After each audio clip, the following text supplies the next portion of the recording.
नमस्कार, स्वागत है आप सभी का हमारे छत्तीसगढ़ में। मैं आपके साथ निकिता कश्यप। खबरों की शुरुआत करते हैं। खबर सरगुजा से है, जहां स्थानीय आर्किड होटल में राज्यसभा सदस्य और बीजेपी केंद्रीय चुनाव समिति सदस्य और छत्तीसगढ़ प्रभारी ओम माथुर ने प्रेस कॉन्फ्रेंस की। और इस प्रेस कॉन्फ्रेंस में बीजेपी छत्तीसगढ़ प्रदेश अध्यक्ष अरुण साव, पूर्व राज्यसभा सदस्य राम विचार नेताम, संभाग प्रभारी संजय श्रीवास्तव, जिलाध्यक्ष सरगुजा लालन प्रताप सिंह की उपस्थिति में कहा गया कि चुनाव को लेकर बूथ तक माइक्रो लेवल प्लानिंग को कोर कमेटी के साथ बातचीत की गई है। और उन्होंने यह भी कहा कि आने वाले चुनाव में बीजेपी की जीत सुनिश्चित है। टिकट को लेकर कहा कि एक सप्ताह में विधानसभा प्रत्याशियों की दूसरी सूची भी जारी हो जाएगी। और साथ ही उन्होंने यह भी कहा कि कमल फूल के चेहरे को लेकर चुनाव लड़ने की बात कही।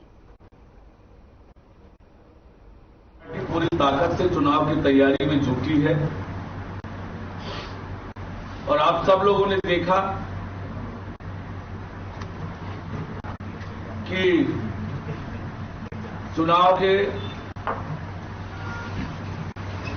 90 दिन पहले पार्टी ने 21 प्रत्याशियों की घोषणा की है और एक नए तरह का ये रणनीतिक फैसला पार्टी ने लिया बहुत पहले प्रत्याशी घोषित करने का। और निश्चित रूप से इससे पूरे प्रदेश में एक सकारात्मक राजनीतिक वातावरण का निर्माण हुआ है। इन 21 प्रत्याशियों में एक तरफ जहां उत्साही और नए चेहरे हैं, वहीं अनुभवी लोगों को स्थान मिला है। महिलाओं को भी पर्याप्त संख्या में स्थान पार्टी ने दिया है। जैसा बताया, मैं कई प्रदेशों का प्रभारी रहा हूं। चुनाव में माइक्रो मैनेजमेंट हो पोलिंग बूथ करता। उस नाते ये मेरा दूसरा टूर हर विधानसभा की कोर कमेटी के साथ बैठना और पिछले 3-4 माह में जो कोर कमेटी को विषय दिए गए हैं, उन विषयों को नीचे तक पहुंचा कि नहीं पहुंचा, 10 तरह के कार्यक्रम दिए गए हैं। सोशल इक्वेशन का बताया गया है, भौगोलिक इक्वेशन का बताया गया है। उन सब कामों को नीचे तक पहुंचाना, हर विधानसभा की एक कोर कमेटी की डिटेल बैठक। कल भी हम 3 विधानसभा करके आए हैं। कल रात को यहाँ 3 विधानसभा की है और आज प्रातः अभी अगले भी 3 विधानसभा हम करने वाले हैं।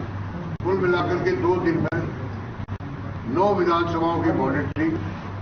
इसी तरह संपूर्ण प्रदेश की जो 70 विधानसभाएं शेष रह गई है, 59, उन सबकी नीचे तक की बूथ मैनेजमेंट की ठीक प्रकार से चिंता हो, उस निमित्त मेरा प्रवास था और इसी निमित्त में प्रवास करने आया हूं। अब आप लोगों को पूछना हो। खबरों में आगे बढ़ते हैं। बलरामपुर में सबरी विधानसभा से कांग्रेस के संभावित उम्मीदवार लाल साई मिंज से हर खबर के संवाददाता ने बातचीत की। मिंज ने कहा कि अगर कांग्रेस हाईकमान टिकट देती है और सबरी विधानसभा से विजय होते हैं तो किसान, मजदूर सहित हर वर्ग का विकास करेंगे। मिंज ने आगे यह भी कहा कि लगातार 5 बार बीडीसी चुनाव में विजयी होने के कारण मेरी दावेदारी बहुत मजबूत है। उन्होंने कहा कि शिक्षा, स्वास्थ्य और कृषि क्षेत्र में विकास कार्य निरंतर करते रहेंगे। कांग्रेस यदि मेरे को प्रत्याशी बनाते हैं तो पहले तो मैं जीतने के बाद लोगों से जो आकांक्षाएं होती हैं, विशेषकर पूरे जनताओं को मेन रहता है कि जीतने के बाद आपका जल, घर, पानी, मकान, विशेषकर यही अपेक्षा रहती है। और मैं जनता के बीच में जाके सबसे सर्वप्रथम बिजली पानी का विशेष महत्व दूंगा, क्योंकि हमारे जो सामरी विधानसभा है उसमें सभी क्षेत्रों में मैंने घूमा है और घूमने के बाद मैं देखा हूं कि सबसे पिछड़ा है तो पानी के क्षेत्र में सबसे हम सारी विधानसभा पीछे है। आप राजनीति में आया तो आप कौन कौन पद में राजनीति में आप पद आपको मिला है? मैं सन 1991 में पहले यूथ कांग्रेस का अध्यक्ष रहा। इसके बाद मैं पंचायती राज 1994 से में जो लागू हुआ पंचायती राज, राजीव गांधी पंचायती राज, उसमें सर्वप्रथम मैं जनपद सदस्य का चुनाव लड़ा। उसमें एक तरफा चुनाव जीता, निर्वाचित हुआ और लगातार मैंने 25 साल 5 बार मैंने जनपद सदस्य रहा और 2003-04 में मैंने जनपद अध्यक्ष भी रहा। और मेरा जो आज तक का वर्तमान में राजनीतिक सफर रहा उसमें कभी हार नहीं हुई है। वर्तमान में अभी मेरी धर्मपत्नी अनीता मिंज है, उन्होंने जिला पंचायत की सदस्य भी हैं और वन समिति के जिला सदस्य हैं और मैं जिला लघु वनोपज का जिला अध्यक्ष हूं वर्तमान में जिला बलरामपुर का। और मैं बीच में 2008-09 में कांग्रेस से समझौता एनसीपी से मैं चुनाव भी लड़ा था, विधायक चुनाव लड़े थे। विधायक के चुनाव लड़ा था। आप राजनीति में आप कैसे आए? राजनीति में मेरा जब मैं 1989 में हायर सेकेंडरी में मैं गया राजपुर, तो वहां हमारे मित्रों ने कहा कि आप एक आदिवासी एरिया से आते हैं और अच्छा वो रहेगा भविष्य के लिए भी, आपने यूथ कांग्रेस में पहला कदम रखिए जिसमें कि आगे का आदिवासी वर्ग से एक अच्छा कैंडिडेट उभर सकते हैं, इसलिए मैंने राजनीति में आया था। छत्तीसगढ़ राज्य अनुसूचित जाति आयोग के अध्यक्ष केपी खांडे ने आज जिला कार्यालय के मंथन सभा कक्ष में जिला स्तरीय अधिकारियों की समीक्षा बैठक ली। वहीं आपको बता दें कि उन्होंने अनुसूचित जाति से संबंधित विकास कार्यक्रमों, योजनाओं, समस्याओं और प्रकरणों की गहन समीक्षा कर अधिकारियों को आवश्यक दिशा निर्देश भी दिए गए। उन्होंने कहा कि अनुसूचित जाति वर्ग के कल्याण के लिए संचालित योजनाओं के प्रति संवेदनशील होकर कार्य करें और उन्हें मुख्य धारा से लाभान्वित करने में मददगार बने। वहीं आपको बता दें कि उन्होंने यह भी कहा कि शासन की योजनाओं का लाभ अंतिम छोर के व्यक्ति तक पहुंचे, यही हमारा लक्ष्य है। बैठक की शुरुआत में केपी खांडे ने आयोग की भूमिका पर विस्तार से प्रकाश डालते हुए बताया कि छत्तीसगढ़ राज्य अनुसूचित जाति आयोग एक संवैधानिक संस्था है। इस वर्ग के कल्याण के लिए संचालित योजनाओं के साथ ही इस वर्ग के साथ होने वाले अन्यायों पर अंकुश लगाना और पीड़ितों को न्याय दिलाना आयोग की प्राथमिकताओं में से एक है।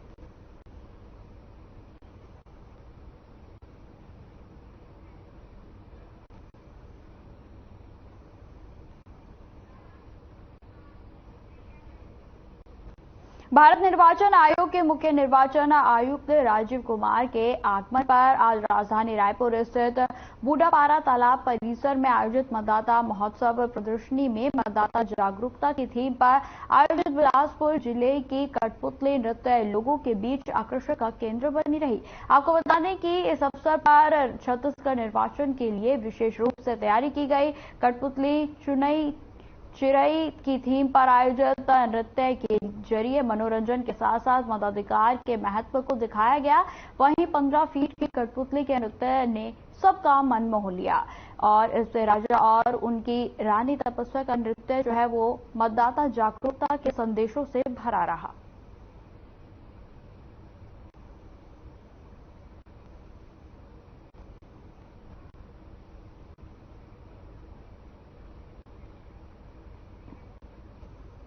पूर्व विधायक अशोक साहू और बीजेपी कबीरधाम जिले के अध्यक्ष ने हर खबर से चर्चा करते हुए बताया कि कबीरधाम जिले में 2 विधानसभा हैं जिसमें से 15 प्रत्याशियों के फॉर्म भरे जा चुके हैं। आगे अध्यक्ष ने कहा कि इस बार हमारी बीजेपी पार्टी की सरकार बनेगी।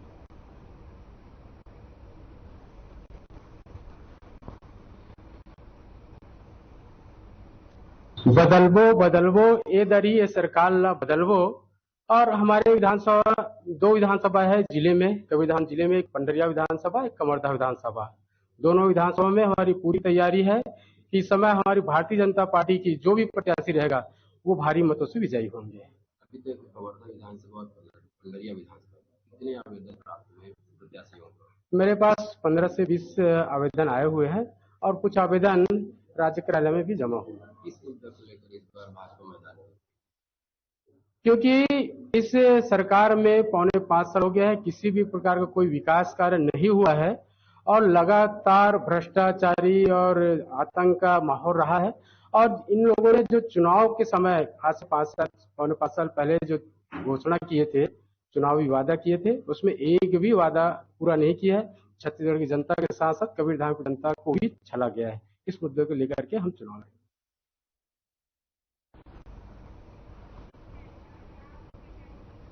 राज्य में होने वाले विधानसभा चुनाव के दौरान मतदाताओं को मतदान के लिए जागरूक करने के लिए आज मरीन ड्राइव तेलीबांधा से वाकेथॉन का आयोजन किया गया। वहीं आपको बता दें कि वाकेथॉन का उद्देश्य 100% मतदाता सुनिश्चित करने और 18 वर्ष या उससे अधिक उम्र के सभी लोगों का नाम मतदाता सूची में शामिल करने के लिए उन्हें प्रेरित किया गया। वहीं आपको बता दें कि दौड़ेगा रायपुर, वोट करेगा रायपुर का उद्देश्य लेकर आयोजित हो रहे इस वाकेथॉन में शहर के युवा, महिलाएं, वरिष्ठ नागरिक, दिव्यांगजन समेत बड़ी संख्या में नागरिक शामिल हुए।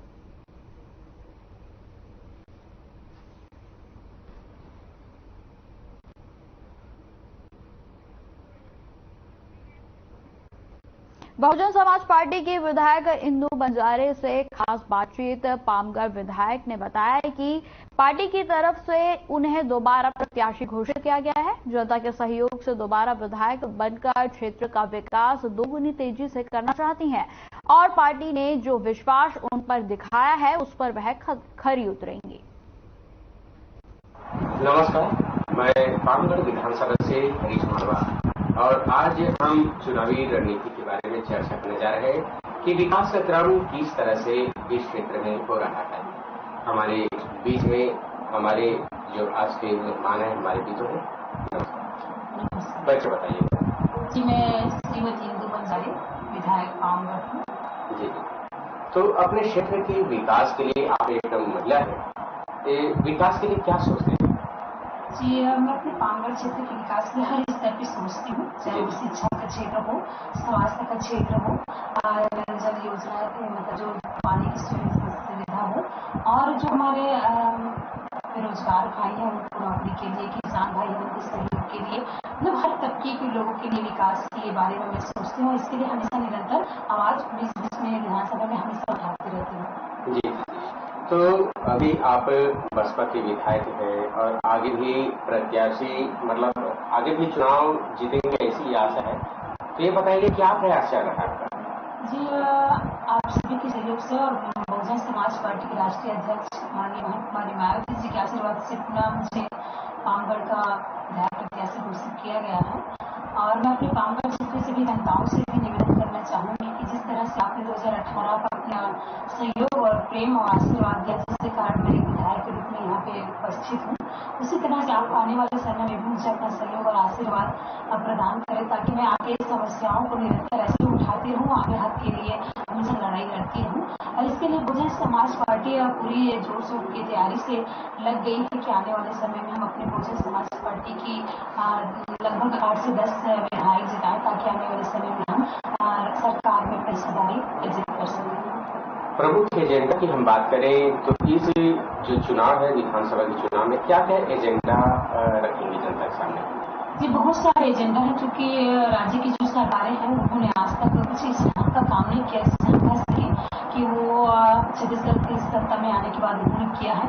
उन्होंने बहुत सारे वादे किए लेकिन एक भी अपने वादे को पूरा नहीं किया है। जैसे बेरोजगार युवाओं के संबंध में उन्होंने वादे किए थे, लेकिन आज भी हमारे बच्चे बेरोजगार घूम रहे हैं। आज भी हमारे बच्चे पढ़े लिखे होने के बावजूद भी नौकरी की तलाश में इधर उधर भटक रहे हैं और हमारे बेटियां भी नौकरी की तलाश में भटक रही। खास करके हमारी जो महिला है उनको छत्तीसगढ़ सरकार ने अपनी सत्ता में आने से पहले ये पूर्ण आश्वासन दिया था, गंगा जल लेकर ये कसम खाते कि हम पूर्ण शराबबंदी करेंगे जिसके माध्यम से मैं पूरे छत्तीसगढ़ प्रदेश की हमारी बहनें एकत्रित होकर एकजुट होकर छत्तीसगढ़ सरकार को अपना वोट दी थी, जिसके माध्यम से आज छत्तीसगढ़ सरकार सत्ता में बैठी हुई है। लेकिन सत्ता में बैठने के बाद वो अपने वादे से मुकर गए और आज तक उनका कार्यकाल पूरा होने को कगार पे है, लेकिन उन्होंने छत्तीसगढ़ में पूरा शराबबंदी नहीं किया। तो इससे हमारी ये बहनें जाग चुकी है और जान भी चुकी है। तो ये तमाम मुद्दे हैं जिसको हम लेकर, चाहे वो स्वास्थ्य का हो, शिक्षा का हो, बेरोजगारी का हो, किसान का हो, सभी मुद्दों को लेकर हम अपनी रणनीति तैयार कर रहे हैं और विभिन्न क्षेत्र में जाकर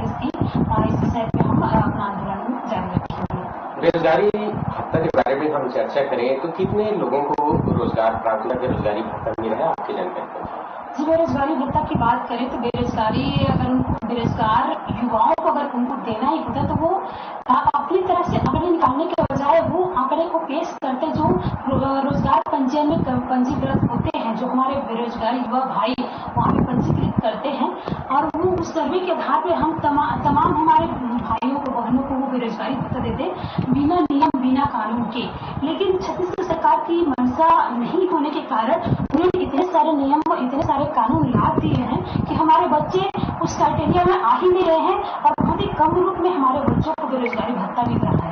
अगर एक परिवार में 4 बच्चे हैं तो चारों बच्चे बेरोजगार तो चारों को देना चाहिए। अगर वो दे रहे हैं 4 दिन, क्योंकि चारों बेरोजगारी भत्ता के लाइन में आते हैं, लेकिन सरकार केवल एक को देते हैं, उसमें भी अगर उनकी आवक हो तो उनको भी नहीं देते हैं। तो इस तरह का घोषणा इतना अलग बात है, लेकिन उनको सही मायने में अमल करना ये अलग बात होती है। छत्तीसगढ़ सरकार अपनी बातों पे अमल नहीं कर रही है और किसी भी हमारे बच्चों को थोड़ा बहुत बस मिल कर किसी को बेरोजगारी भत्ता नहीं मिल रही है। ये बताइए कि लगातार जो ये क्षेत्र है अनुसूचित जाति बहुल्य क्षेत्र है और आप माननीय यहाँ के विधायक हैं, तो अनुसूचित जाति का जो परसेंट है, आरक्षण है, बढ़ाने के लिए क्या प्रयास चल रहा है? जी, जिस तरह से आपने देखा कि आरक्षण देश में पिछले विधानसभा में हमारा सत्र चालू हुआ था, जिसमें हमने अपने अनुसूचित जाति के आरक्षण को 16% करने के लिए मांग भी की थी, लेकिन वो पूरी नहीं हुई थी। तो हम अपने स्तर पर पूरा प्रयास कर रहे हैं, चूंकि अनुसूचित जाति की जनसंख्या दिन ब दिन बढ़ती जा रही है। अब खबर कबीरधाम से है, जहां चंद्रयान 3 की सफलतापूर्वक लैंडिंग को लेकर शासकीय उच्चतर माध्यमिक विद्यालय, अंग्रेजी medium school, Atmanand English medium school के छात्र छात्राओं और अध्यापक कुशार सिंह ठाकुर ने देश के वैज्ञानिकों और देशवासियों को चंद्रयान 3 की सफलता की बधाई और शुभकामनाएं दी।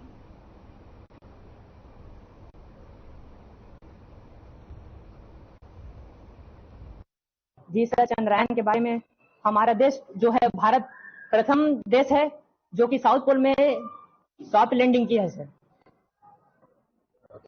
और सर चंद्रयान जो 2 गया है, चंद्रयान जो 2 पहले गया था 2019 में, वो चंद्रयान जो है मून के सतह में जाके जो है वो कुछ फाल्ट हुआ था, टेक्निकल इशू हो गया था, जिसको चलते चंद्रयान 3 बनाया गया है। चंद्रयान 3 सर जो 23 अगस्त 2023 शाम 6:04 में सॉफ्ट लैंडिंग किया है साउथ पोल में। तो सर वहां पर जो कि अभी 14 दिन जो है वहां पर सर जो अभी लाइट है, मान लो जब सुबह है तो वहां पर सर अभी ना प्रॉपर टेम्परेचर है। इसरो एक स्पेस सेंटर है जिसका फुल फॉर्म है इंडियन स्पेस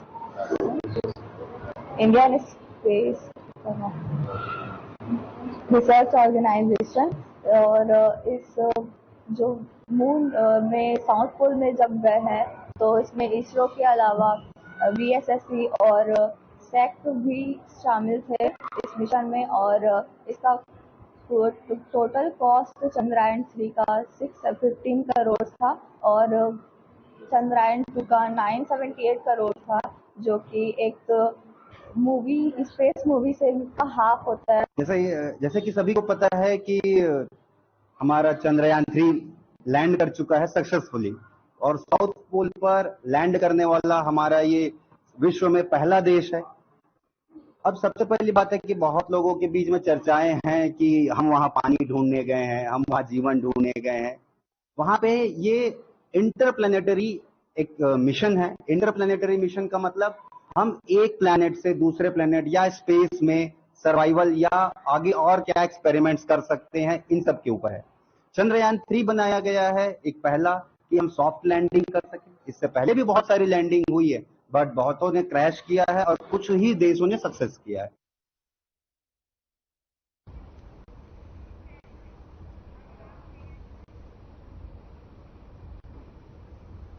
प्रदेश में विधानसभा चुनाव का समय अब नजदीक आ रहा है और ऐसे में हर खबर की टीम ने अंबिकापुर पहुंचकर वहां के मतदाताओं से आने वाले विधानसभा चुनाव को लेकर उनकी राय जानी। टमाटर का बिजनेस करता है। टमाटर 200-250 रुपये बिक रहा है, बहुत पैसा कमा रहे होंगे आप तो। पैसा कमाने के बाद नहीं, आमदनी कम था इसलिए 200-250 रुपया बिक रहा था। अब थोड़ा आमदनी बढ़ रहा है इसलिए 140 रुपया किलो पे आ गया टमाटर। हाँ, आमदनी बढ़ रहा है धीरे धीरे। 2-4-10 दिन में टमाटर 50-60 रुपये किलो हो जाएगा। हाँ, 2-4-5 दिन में। यानी तो आवक बढ़ गई है। आवक बढ़ गया है, टमाटर का रेट डाउन हो जाएगा 5-10-15 दिन में। अच्छा, एक बात बताइए, आप यहाँ दुकान लगा रहे हैं, नगर निगम के तहत क्या विकास दिख रहा है? विकास सब सही है, थोड़ा सफाई की दिक्कत है बस। हाँ, बाकी सब सही है। हाँ, बाकी सब सही है। यहाँ के विधायक TS बाबा है, उनके बारे में कुछ बताएंगे? वो सब सही है भैया, पब्लिक बताएगी। अच्छा, आप पब्लिक नहीं है क्या? चाहे मैं पब्लिक हूँ, सब बढ़िया है। सब बढ़िया है ना? सरकार, कांग्रेस सरकार नया योजना के बारे में जानते हैं? नहीं, मैं भैया कोई नहीं जानते हैं। धंधा में मैं रहता हूँ, 6 बजे आता हूँ और 9 बजे रात के जाता हूँ। इससे बढ़ के कोई काम नहीं है, बस अपने धंधा में लीन रहता हूँ। अच्छा, तो क्या लगता है सरकार वापस करेगा? वो तो बताएगी जनता। आप जनता नहीं हो? मैं जनता हूँ, मगर मेरे वोट देने से सब कुछ जीत हार नहीं होगा। क्या बोलते हैं जी? नहीं, वो सब एक वोट पे आदमी जीतता हारता है। बिजनेस के बारे में मुझसे पूछिए, मैं बताऊंगा, वो सब मत बोलिए। अच्छा, बिजनेस करना बताइए कैसे? सरकार कैसे बिजनेस करे जिससे फायदा हो? सरकार बिजनेस सरकारें के स्रोत है, टमाटर सस्ता हुआ है ना? तो कहने में अच्छी सरकार है। हाँ, ठीक है, जो है मतलब सरकार को वापसी करना चाहिए। सरकार की योजना के बारे में तो जानते हैं थोड़ा बहुत जी, बताएंगे? बताना क्या है सर, जब इलेक्शन आता है तो सब कहते हैं कि हाँ हम ये देंगे, फलना देंगे, तर्जना देंगे। जब इलेक्शन खत्म हो जाता है तो उनके पास जाया जाता है कि साहब आपको वोट दिया गया था, आप कुछ कर दीजिए हमारे लिए। तो बोलते हैं कि हाँ अभी फुर्सत नहीं है, कल आइएगा। और जब कल पहुंचते हैं तो बोलते हैं बम्बई चले गए हैं वो, ये 1 महीना के बाद आएंगे। तो बताइए सर, वो सब वोट देने से क्या मतलब होगा? अच्छा, आपके क्षेत्र में विकास के काम क्या हुआ है? विकास तो हमारे में वही रोड का चल रहा है थोड़ा बहुत, और स्कूल वगैरह का भी चल रहा है। वो विकास तो रुपया में चारना हो रहा है। इस बार कांग्रेस की सरकार है, आने वाले समय कौन सी सरकार चुनेंगे आप लोग? हम तो भैया, हम शुरू से कांग्रेसी हैं, हम कांग्रेस में ही जाएंगे।